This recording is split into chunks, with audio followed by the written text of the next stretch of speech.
Notre émission spéciale depuis le Louvre-Lens se poursuit. On fête les 10 ans ensemble. Et là, je vous ai emmené dans les coulisses du musée. Il y a 200 personnes qui travaillent ici chaque jour. On a voulu s'intéresser au métier de l'ombre. Alors, on ne fait pas trop de bruit parce que ça bosse dur ici. Nous sommes dans la réserve. Regardez toutes les œuvres qui sont entreposées ici. Candice est avec nous pour nous expliquer un petit peu son métier, ce qui se passe ici chaque jour. Bonsoir Candice. Merci beaucoup de nous accueillir. C'est quoi cette pièce? Alors ici, vous êtes entré dans la réserve Vasari, qui est une réserve visible et visitable, parce qu'elle a la particularité d'être accessible à notre public, des moments vraiment intimes, précieux, où un groupe de public privilégié peut entrer dans cette réserve et découvrir les œuvres qui sont ici. Et on entend que ça travaille dur justement avec l'espace de travail, avec vos collègues. Alors vous êtes en train de déballer des œuvres justement aujourd'hui. Vous pouvez nous raconter du coup comment ça se passe, l'acheminement, quel est votre travail à vous? Vous êtes régisseuse des œuvres, oui, je le précise. Absolument. Donc on est en train de déballer des œuvres aujourd'hui du service de l'histoire du Louvre, qui sont les œuvres qui sont présentées ici dans cet espace. Notre travail à nous, régisseurs des œuvres, c'est de gérer les mouvements des œuvres, donc tout ce qui est lié au transport, à l'emballage et aussi au déballage et à la présentation des œuvres une fois qu'elles sont arrivées ici dans nos murs. Ça, c'est une partie de notre métier. Et l'autre partie, c'est de veiller aux bonnes conditions de conservation de ces pièces dans nos réserves. Et vous avez des arrivages qui sont réguliers? C'est quoi? C'est toutes les semaines, tous les mois? Comment ça se passe? Alors là, c'est des œuvres qui étaient déjà arrivées et qu'on déballe petit à petit.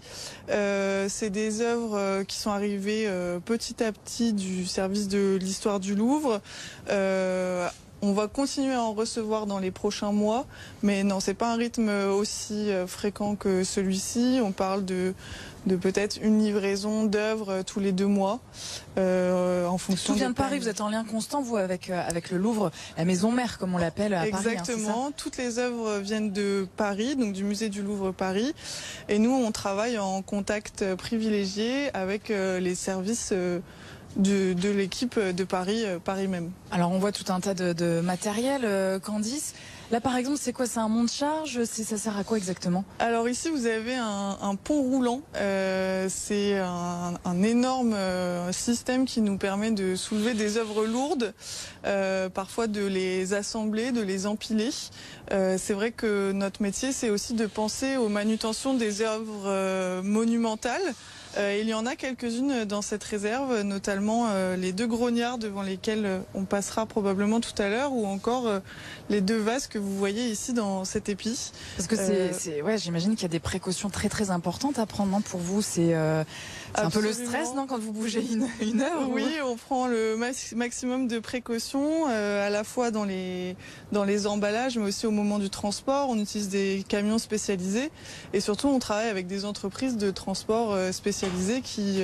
Vraiment dans les musées, du coup, transport d'œuvres Absolument, transport d'œuvres dans les musées, qui veillent au grain pour que tout se passe bien au moment des mouvements, qui sont des opérations toujours délicates. Alors ici, il fait peut-être un petit peu plus frais qu'ailleurs, non, si je me trompe pas? Est-ce qu'il y a une température à respecter pour toutes les œuvres? Oui, absolument. Donc l'une de nos missions, comme je disais tout à l'heure, c'est de veiller aux bonnes conditions de conservation, et on essaye de maintenir un climat stable dans ces espaces en veillant à toujours avoir à peu près 20 degrés en termes de Pourquoi température. C'est important, ça? C'est vraiment pour les matériaux, En effet, ça dépend des œuvres qui sont présentées ici et des typologies des matériaux, mais voilà, c'est une norme qui a été établie à peu près dans l'ensemble des musées presque du monde, pour que les œuvres soient conservées le plus longtemps possible et transmises dans les meilleures conditions possibles de conservation à nos générations futures.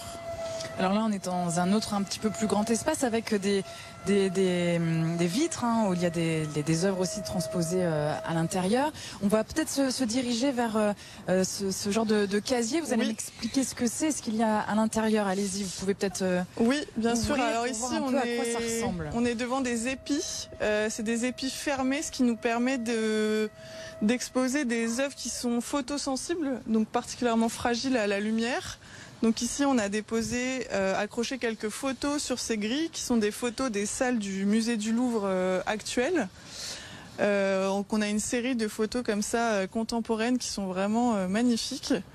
Tout ça, c'est aussi des œuvres qui appartiennent toujours au service de l'histoire du Louvre et desquelles on essaye de prendre le plus grand soin. Donc elles sont susceptibles après d'être remises dans le musée, dans les autres expositions ou pas forcément? Oui, absolument. Elles pourraient repartir en prêt dans des expositions ou retourner au musée du Louvre. Pour l'instant, c'est pas le cas. Il n'y a plus de place à Paris, c'est ça? On vient ici à Lens Alors non, pas vraiment. En fait, ici, vu que la réserve est accessible, ça permet aussi de valoriser un petit peu la collection et de la montrer au public dans un autre espace. Merci beaucoup Candice de nous avoir fait visiter cette réserve. On vous le disait à l'instant, 200 personnes travaillent ici au quotidien. Donc nous étions dans les coulisses de la réserve et puis on a voulu s'intéresser aussi à ce jardin magnifique qui clôture donc ce musée. Et Élise Derbaumet est venue rencontrer justement les jardiniers. Je sors du musée du Louvre-Lens et j'entre dans son parc. Tout autour du musée, il y a un parc de 20 hectares. C'est un chiffre impressionnant. Alors forcément, il faut de l'entretien et à l'année, il y a 4 jardiniers qui s'en occupent tous les jours. Et je me tourne vers leur chef, Philippe. Bonjour Philippe. Bonjour Élise, bienvenue dans le parc du Louvre-Lens. Merci beaucoup. Est-ce que vous pouvez m'expliquer ce que vous êtes en train de faire ? Donc on prépare la saison prochaine en désherbant les massifs, en faisant les tailles de bordure et en préparant une belle saison en espérant qu'on aura une très belle saison l'année prochaine. Alors 20 hectares, j'imagine que c'est beaucoup de travail et il y a aussi, si j'ai bien compris, différents espaces tout autour dans le parc. Tout à fait, on a déjà le musée principalement, entouré de ces massifs très entretenus et au plus qu'on s'éloigne du musée, au plus que la pelouse n'est pas tondue, on a de la gestion différenciée et on a la nature qui se réinstalle et on fait les petits scientifiques en laissant ce qu'il faut dans les massifs, tout est propre. Et en plus, si j'ai bien compris, le parc fait partie intégrante de la vie du musée, il s'y passe des choses. Oui, tout à fait. Il y a le café potager, partager du café avec les usagers et aussi des visites de parc le week-end. Et parfois aussi des concerts. Voilà, je vous invite vraiment à venir l'explorer, ce parc, lors de votre prochaine visite ici au Louvre-Lens. On continue effectivement la visite avec cette fois Antoine, manipulation très délicate. On le voit Antoine, vous travaillez ici depuis 5 ans, qu'est-ce que vous faites là ? Là, je suis actuellement en train de ranger les palettes du Louvre Paris ici en réserve visible. C'est votre métier au quotidien, vous rangez précieusement tout cela ? Oui, c'est ça. Mon métier au quotidien, c'est ranger les œuvres et les présenter dans l'exposition. Vous voulez terminer là ou c'est fait le petit mot ? La palette, elle est posée. Ici, c'est un musée qui a 10 ans, évidemment, on le sait, on en parle de toute la soirée, en fait, les 10 ans. Donc, dans la réserve, tout a été aménagé pour faciliter votre travail. Pourquoi ?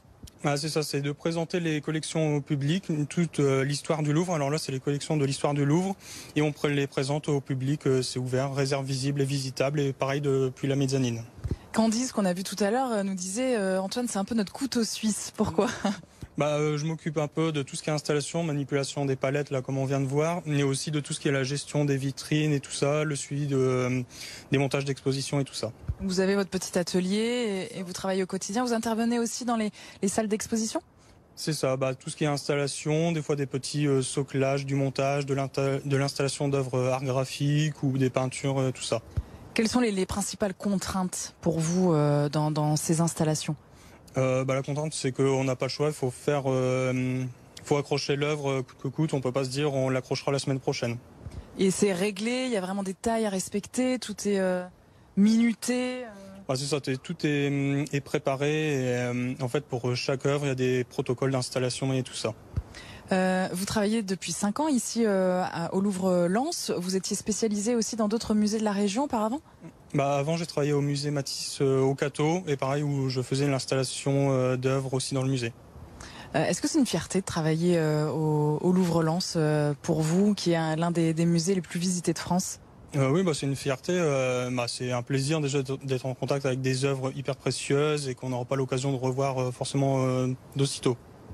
Il y a un souvenir qui vous marque particulièrement depuis que vous travaillez ici, parce que c'est quand même des œuvres qui coûtent très très cher, qui sont lourdes, qui sont mythiques. Alors ici dans la réserve, c'était la fabrication d'une palette sur mesure pour le moulage en plâtre de l'Arc du Carrousel de Paris. Merci Antoine de nous avoir accueillis.